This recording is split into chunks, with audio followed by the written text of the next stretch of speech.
Sahabat Nyator yang berbahagia, Alhamdulillah kali ini kita kedatangan tamu, beliau Bapak Kanit bin Mas Polsek Ajung. Assalamualaikum Pak Kanit. Waalaikumsalam warahmatullahi wabarakatuh. Gimana kabarnya? Sehat selalu Pak Ustaz. Bapak Edi Purnama SH, Kepala Unit Pembinaan Masyarakat Polsek Ajung. Alhamdulillah. Baik, sahabat Nyator, kali ini akan berbincang-bincang terkait dengan penyalahgunaan narkoba, di mana belakangan banyak sekali ada anak muda yang kemudian dia mungkin tidak ngerti, minum sesuatu di luar batas, akhirnya teler dan seterusnya. Ada kejadian juga beberapa waktu lalu. Ini sebenarnya bagaimana, Pak Kanit? Situasi penyalahgunaan narkoba di Kecamatan Ajung itu bagaimana beberapa tahun terakhir? Terima kasih Pak Ustadz. Kalau kita melihat situasi terakhir ini, memang penyalahgunaan narkoba itu semarak. Iya. Tetapi insya Allah dalam di Ajung masih bisa kita kontrol. Oh iya. Kenapa? Karena kita dari Polsek Ajung khususnya, dari Pak Kapolsek, dari Kanitnya sampai anggota. Tapi Kanitnya sangat di desa-desa itu selalu aktif memberikan edukasi.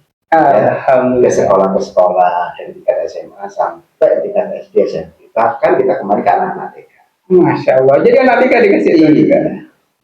Kenapa? Karena narkoba itu banyak serangkaiannya, banyak modusnya yang harus mereka masuk ke dalam rumah.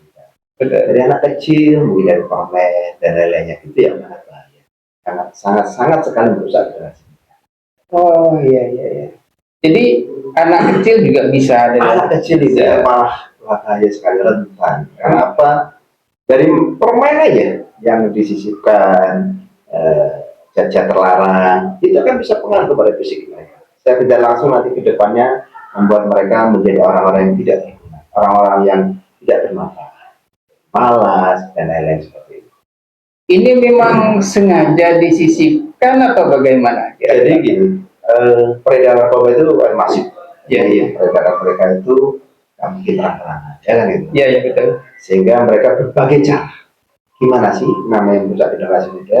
Gimana sih caranya biar jajanan mereka ini laku? Nah, dengan berbagai cara inilah. Karena sifatnya kan kita tidak. Iya. Mungkin beli permen satu enak terus seperti itu. Akhirnya membuat generasi kita kan hancur. Nah, itu untuk anak-anak. Untuk remaja. Untuk remaja ini, ya otomatis biasanya anak remaja ini karena harga narkoba yang seperti sabu, ekstasi dan lain-lain mahal, sehingga mereka menggunakan hal-hal yang juga bisa merusak. Karena narkoba sistemnya adalah merusak susunan saraf, ya, sehingga bisa dibeli yang sifatnya itu seperti obat-obatan yang digunakan untuk kebutuhan kesehatan. Contohnya seperti yang biasanya terkandung dalam obat batuk seperti Konimed. Betul. Itu biasanya dicampur dengan minuman lainnya sehingga pengaruhnya sangat luar biasa. Iya. Atau bahkan mereka karena ada minuman mahal mereka mengoplos sendiri. Padahal kalau mengoplos itu otomatis dia terkontrol, zat-zat yang masuk ke dalamnya termasuk alkohol dan lain-lain lebih besar bahaya daripada yang memang dijual secara resmi karena ada kandungannya, ada takarannya. Yang ngoplos sendiri. Nah ini yang jadi bisa meninggal gitu ya. Sebenarnya narkoba ini kan makanya bahasanya penyalahgunaan narkoba kan gitu. Jadi narkoba ini dalam hal-hal tertentu orang kesehatan itu memakainya. Jadi memang betul. Kenapa kalau dia penyalahgunaan ini kan berarti boleh. Lemah disalahgunakan. Sama dengan minuman. Betul. Minuman boleh. Kalau kebanyakan air putih itu bisa mabuk kan gitu. Ya kalau dalam agama kami di Islam itu kan jelas sudah dulu muskirin haram. Yang memabukkan itu haram karena itu khamr.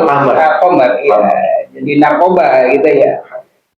Dalam hal-hal tertentu untuk kesehatan, maka itu Makanya itu saya tambahkan lagi. Iya. Dalam Islam kan katanya Pak Ustadz tadi, hal-hal yang memabukkan haram. Haram.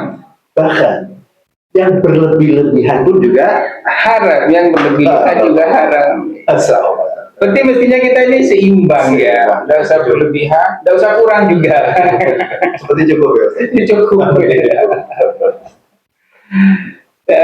Sebenarnya apa saja dampak dari penyalahgunaan narkoba, Pak Kanit? Iya. Jadi bagi anak generasi muda ini dampaknya sangat besar. Ya, ya. Pertama utama adalah kematian. Saya tegaskan lagi, yang utama narkoba adalah mati. Itu kita pegang. Iya. Kalau jenengan nanti dalam kenapa saya mesti kalau mengedukasi anak-anak aja di sekolah, sekarang tahu ada di masyarakat, saya bilang narkoba adalah mati.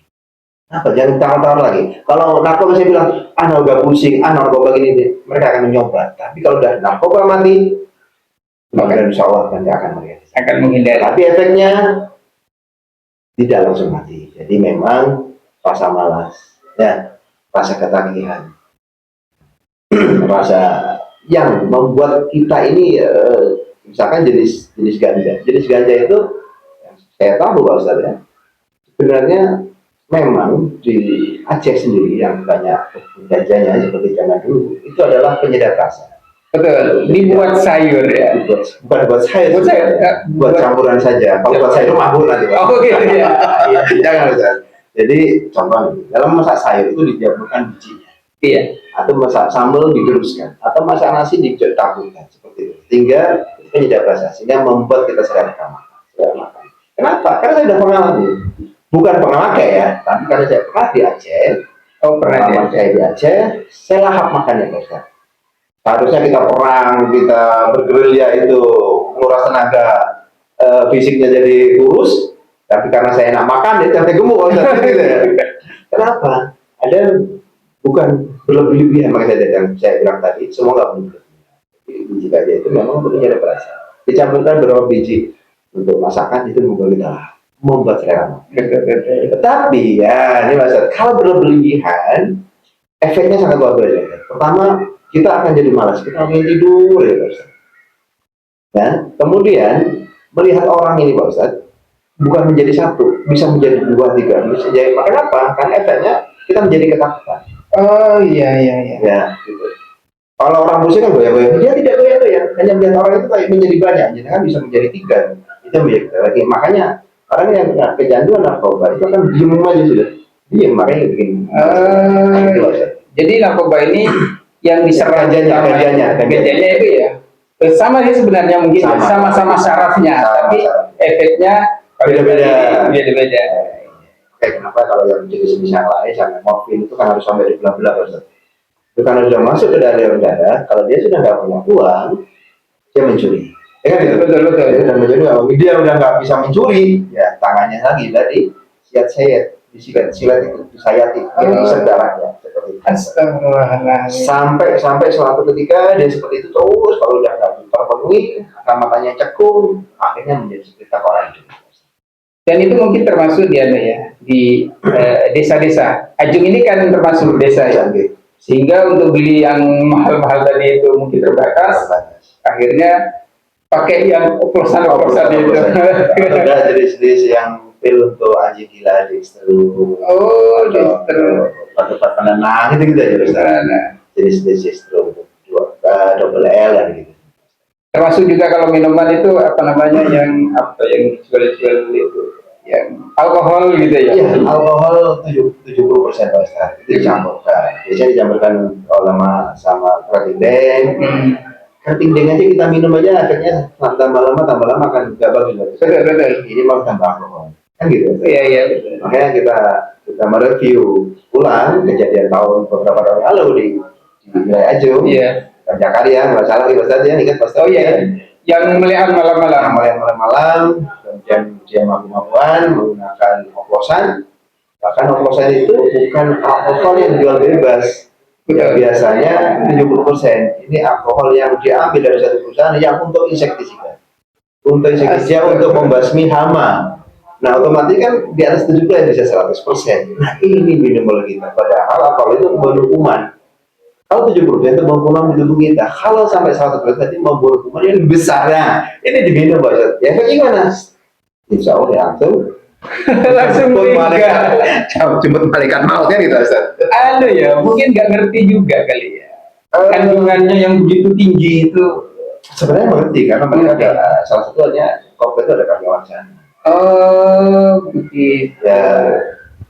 Ya memang tugas kita Ustaz, tugasnya kiai, Iya, iya. tugasnya polisi untuk mengedukasi mereka. Kenapa? Kenapa? Karena hal kayak itu dari segi agama, dari segi hukum kita, saya dari segi hukum saya mungkin itu adalah hal-hal yang menurut saya sangat berbeda. Betul, betul. Membahayakan sekali. Membahayakan. Sesuatu yang membahayakan itu pasti dilarang oleh agama, dilarang oleh negara juga. Iya.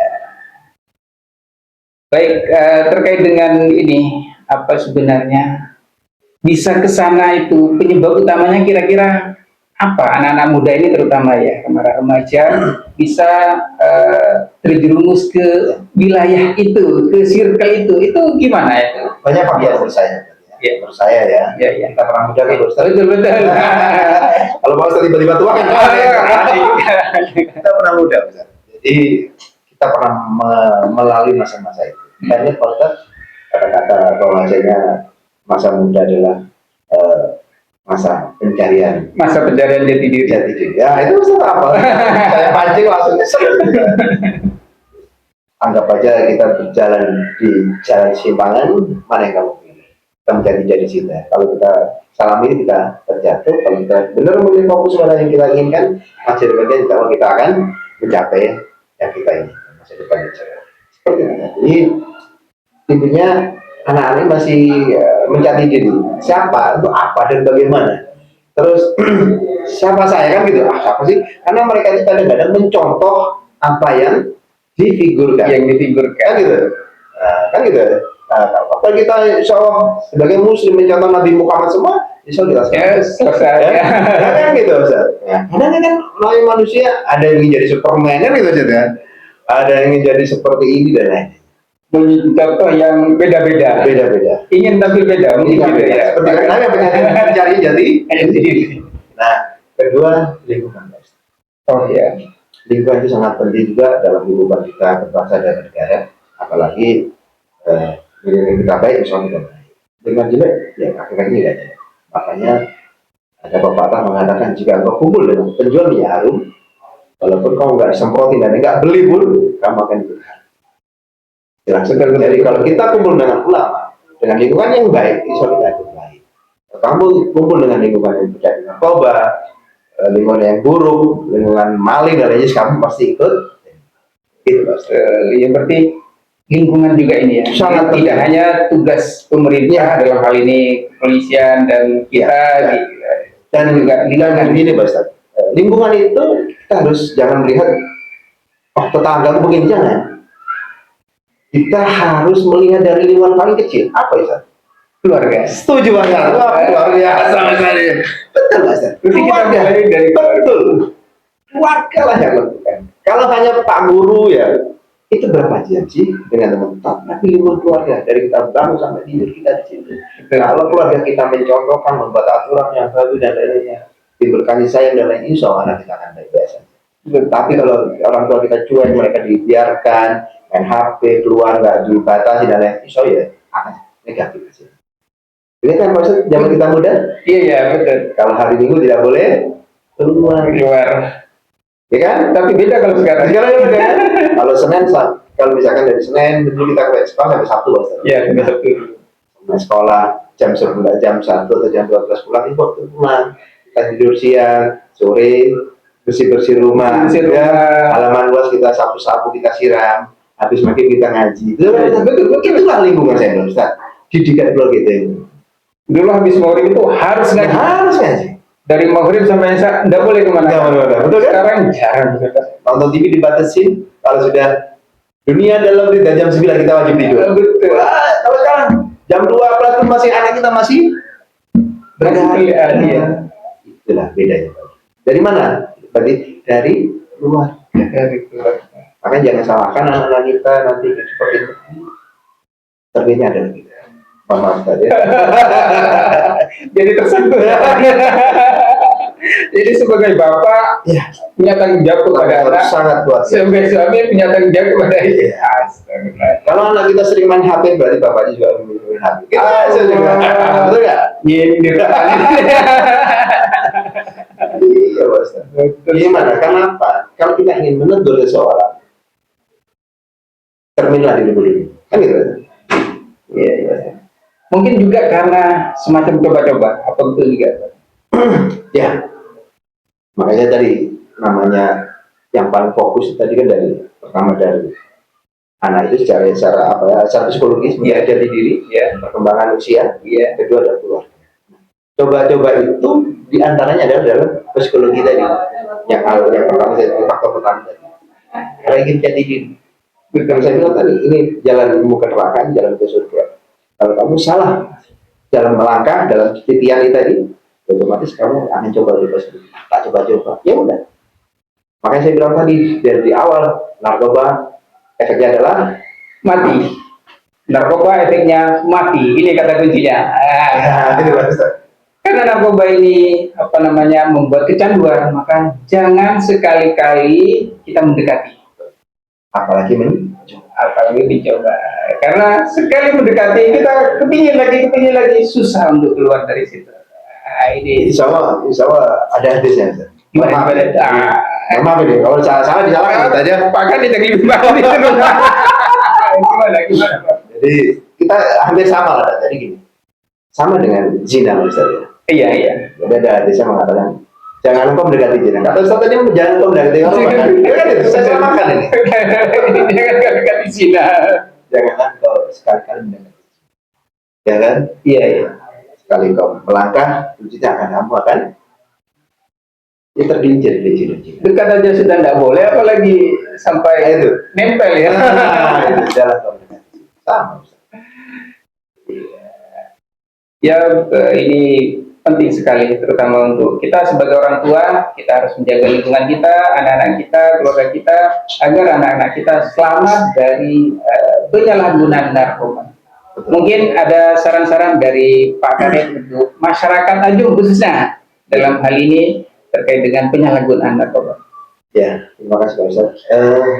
Dari awal kita sudah ngomong tentang narkoba Ustaz ya. Iya, iya. Pertama, mari jaga diri kita, jaga anak-anak kita, jaga keluarga kita. Kenapa? Membentuk karakter dan jiwa seorang pejuang, jiwa seorang fisabilillah di jalan Allah ada kita sendiri. Awal dari pendidikan keluarga. Jika anak-anak kita ingin menjadi anak-anak yang soleh dan soleha, anak-anak yang diridhoi Allah, jagalah keluarga kita. Gitu, Masya Allah, ini ada ayatnya ini. Harus itu.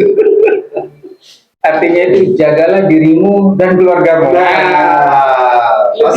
Lebih paham kita ini. Punya penyuluh yang diambil. Masya Allah, luar biasa.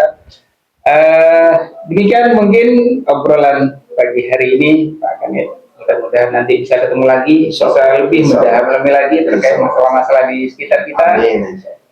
Sahabat Nyator, jangan sekali-kali dekati narkoba karena narkoba mematikan. Begitu Pak Kanit? Betul Pak. Karena narkoba berpotensi mematikan. Demikian obrolan kali ini, sahabat Nyator, kalau Aicung, kurang lebihnya saya mohon maaf. Pada Pak Kanit, terima kasih banyak. Mudah-mudahan bisa ketemu lagi. Amin. Assalamualaikum warahmatullahi wabarakatuh. Waalaikumsalam warahmatullahi wabarakatuh.